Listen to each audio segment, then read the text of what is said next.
அந்த மனிதன் சைவனாக மாறுகிறான். அவன் தான் சைவன். இப்போ சைவன்னா சிவனை வழிபடுறவர் செய்வனா அப்படின்னாலும் அதுவும் கிடையாது. அதோட அர்த்தம் ரொம்ப டீப்பாக இருக்குது. நம்ம ஆரம்பத்துலேருந்து பார்க்கலாம். இப்போ அந்த நிலையை அடைவதற்கு முதல் நம்ம என்னென்னா புலால் உண்ணாமை உயிர் கொள்ளாமை ரொம்ப முக்கியம். இப்போ பொதுவாக நம்ம எல்லோரும் நினச்சிட்டு இருக்கிறது, சாமி கும்பிட்டா நம்ம கோயிலுக்கு போனால் கறிமீன் சாப்பிடக்கூடாது, சாமிக்கு பிடிக்காது, அதுக்காக நம்ம சாப்பிடக்கூடாதுன்னு நினச்சிட்டு இருக்கோமே தவிர அப்படி கிடையவே கிடையாது. அதோட அர்த்தம் என்னன்னா, இந்த உலகத்தில் இருக்கக்கூடிய அத்தனை உயிர்களையும் படைத்தவன் இறைவன். அந்த படைத்த உயிர் அத்துணைக்கும் ஓரறிவு தவிர மற்றபடி 5 அறிவு மற்றும் 6 அத்தனை உயிரினங்களும் இந்த பூமியில் வாழ்வதற்கு எல்லாம் சுதந்திரம் இருக்குது. அந்த சுதந்திரத்தில் போய் நம்ம நடுவில் நம்மளோட அற்ப நாக்குருசிக்காக மற்ற உயிரை கொல்றது, அதை துன்புறுத்துறது, அதை இம்சிக்கிறது கூடாது. ஏன்னா இறைவன் எங்கும் நீக்குமாறு நினைஞ்சிருக்காரு, அதே மாதிரி அந்த ஒரு உயிரிலையும் இருக்காரு. அதற்காக நம்ம எந்த ஒரு உயிரையும் கொல்லாமல் கொன்று அந்த புலால் உண்ணாமல் இருக்கிறது. அதற்காக தான் கொல்லாமை புலால் உண்ணாமை, இந்த வார்த்தை தான் சரி. இப்போ இதை கேட்கும்போது நிறைய பேர் நினைக்கலாம், அப்படி பார்த்தா செடி கொடியில் உயிர் இல்லையா, இப்போ அதை நம்ம சாப்பிட இப்போ தான் சயின்ஸில் மிஷின் வச்சு கண்டுபிடிக்கிறாங்க, ஏதோ ஆற்றெல்லாம் போகிற மாதிரி. ஓகே, அது சயின்டிஃபிக்காக நிரூபிக்கிறாங்க. நம்ம கொஞ்சம் ஆழ்ந்து ப்ராக்டிக்கலாக சிந்திக்கலாம். இப்போ வேறு நீங்கள் படித்த சமய நூல்கள் அதெல்லாம் விட்டுருங்க. இப்போ செடி கொடி மரங்களை நம்மளே வைக்க முடியும். இப்போ அதே மாதிரி கீரையை கிள்ளணும்னா கீரை வளர்ந்துக்கிட்டே இருக்குது. ஒரு சில காய்கறிகளையோ தானியங்களையோ பறிச்சதுனால அந்த செடி சாகிறது கிடையாது. இது ஒரு 5 அறிவு உடைய மிருகங்களுக்கு பொருந்தாது. ஒரு முறை ஒரு உயிரை கொண்டுட்டோம்னா அந்த ஆன்மா பிரிஞ்சிருது. அதோடு இல்லாமல் அந்த ஓரறிவு இருக்கக்கூடிய அந்த செடி கொடி மரங்களுக்கு தொடு உணர்வு என்று சொல்லக்கூடிய ஓரறிவு தான் இருக்குது. அந்த கரணம் சொல்லக்கூடிய மனம் புத்தி சித்த அகங்காரம் கிடையாது. ஆனால் 5 அறிவு இருக்கக்கூடிய அந்த பிராணிகளுக்கு பார்த்திங்கன்னா மனம் புத்தி சித்த அகங்காரம் வளர்ச்சி பெற தொடங்குது. அப்போ நீங்கள் கொல்லுறீங்கன்றது தெரியுது, அப்போ கத்துது, அழுகுது, நம்ம இழுத்துட்டு போகிறோம். இது நம்ம நேரடியாகவே பார்க்குறோம். அப்போ நம்ம என்ன பண்ணுறோம், 2 விஷயம் நடக்குது.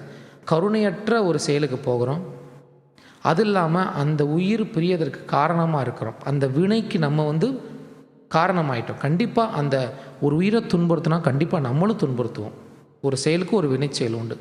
அதோடு இல்லாமல் அந்த உணவை நம்ம சாப்பிடும் பொழுது நம்ம இறைவனுடைய அருளை பரிபூர்ணமாக பெற்றுக்கொள்ள முடியாது. காரணம் என்னென்னா, அன்னம் போல் எண்ணம்னு சொல்லுவாங்க. இப்போ நம்ம எப்படி சாப்பிட்றோமோ அப்படி நம்ம என்ன இருக்கும். அப்போ புலால் உணவு அதிகமாக சாப்பிடும்போது ரஜோகுணமும் தமோ குணமும் வளருமே தவிர இறைவனையுடைய அடைவதற்கான கருணை வளராது. இப்போ நான் பேசிகிட்டு இருக்கும்போதே உங்கள் சில பேர் மைண்டில் ஓடும், நிறைய பேர் அசைவம் சாப்பிட்றவங்களும் மெடிடேட் பண்ணுறாங்களே, தியானம் பண்ணுறாங்களே, இப்போ அவங்கள இறைவனை அடையலையா அப்படின்னா, நான் உண்மையை சொல்லணுமே. ஆனால் அது உங்களுக்கு ஏற்றுக்க முடியாமல் இருந்தால் கூட பார்த்தீங்கன்னா அவங்கள அடையலை. அவங்களுடைய முயற்சினால் தவ ஆற்றல்னால சில அற்ப சித்துக்களை பெற்றுக்கொள்கிறாங்களே தவிர அவங்க அடைந்த நிலை பரிபூர்ண நிலை கிடையாது. ஒரு தியானம் பண்ணிட்டு ஒரு சாமியாக இருந்து இறந்துட்டு போயிட்டாருன்னா அவர் இறைவனை பார்த்துட்டாருன்னு சொல்ல முடியாது. விண்டவர் கண்டிலர் கண்டவர் விண்டிலர்னு சொல்லுவாங்க. அதோட அர்த்தம் என்னென்னா, பார்த்தவங்க சொல்ல மாட்டாங்க, சொன்னவங்க பார்க்க மாட்டாங்கன்னு நினச்சிருக்கோம். அப்படி கிடையாது. கண்டவர் விண்டிலர் விண்டவர் கண்டிலர், அதோட அர்த்தம் வேறு. அப்புறம் நான் சொன்னேன், அப்போ நம்ம அந்த புலாலை உண்டோம்னா நம்மளோட கருணை அன்பு தயவு வருணை வளராது. திருவாசகத்தோட ஒரு வாசகம் உண்டு, நோக்கரிய நோக்கே நுணுக்கரிய நுண்ணுணர்வே. அப்போ இறைவன் மிகவும் நுண்ணியமான ஒரு இடத்துல இருக்கிறார். அப்போ நம்மளோட எண்ணம் நம்மளோட உணர்வுகள் தடித்து போயிடும். புலால் உண்ணும்போது உங்கள் முயற்சினால் தவ ஆற்றல் பண்ணலாம். நிறைய பேர் தவ ஆற்றல் பண்ணுறாங்க, மண்ணுக்குள்ளே இருக்கிறாங்க, அதெல்லாம் வேறு. இறைவன் அருளை பெற்றுக்கொள்கிற மனம் பெற்றுக்கொள்ள முடியாது. அப்போ இறைவன் அருளை பெற்றுக்கொள்வதற்கு முக்கிய தடையாக இருப்பது என்னென்னு பார்த்தீங்கன்னா, ஒரு உயிரை கொள்வது, அந்த புலாலை உண்ணுவது. அதற்காக தான் பெரியவங்க என்ன சொன்னாங்க, வேணாம். அதோடு இல்லாமல் நமக்கே அனுபவம் உண்டு.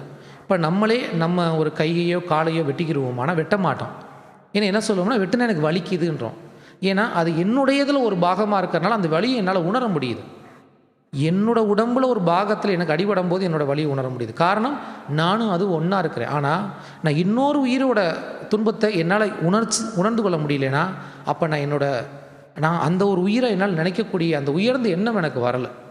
எல்லா உயிரும் என் உயிர் நான் நினைக்க ஆரம்பித்தோம்னா கண்டிப்பாக அந்த உயிரோட துன்பமும் என்னோட தாக்கும்.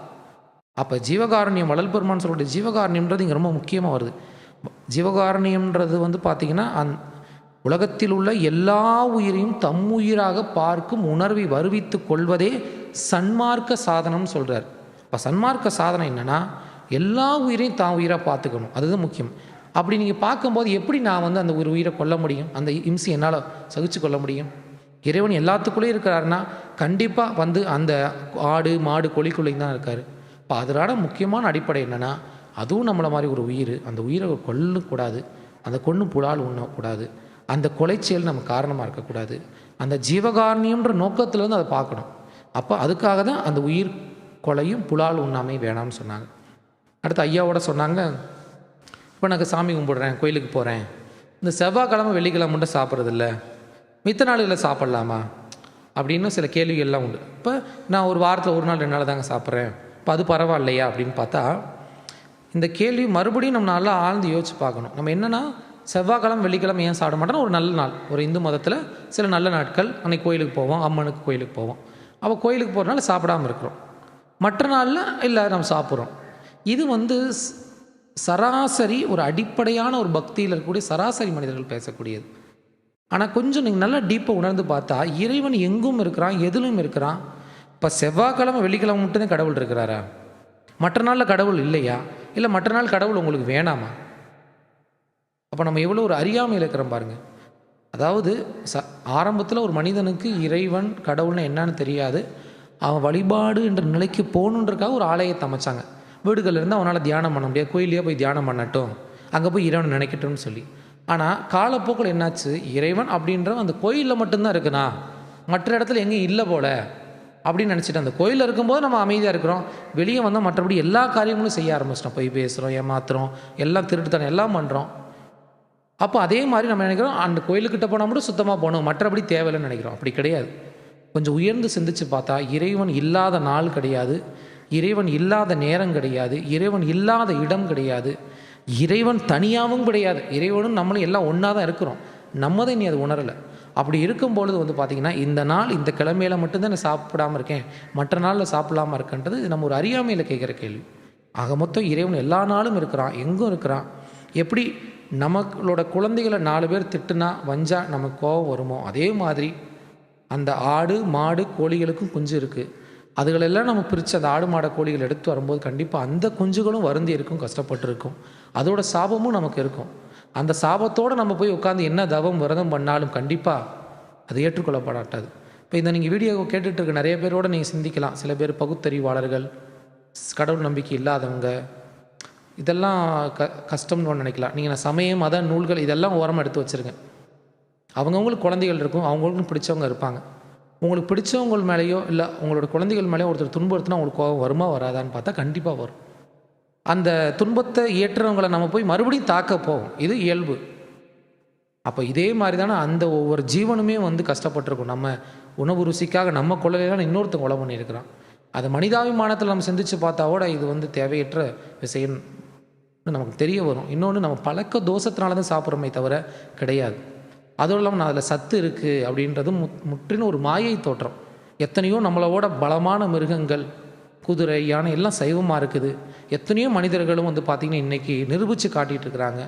அதனால் உயிர் கொலை புலால் உண்ணாமைன்றது வந்து பார்த்திங்கன்னா ரொம்ப அடிப்படை.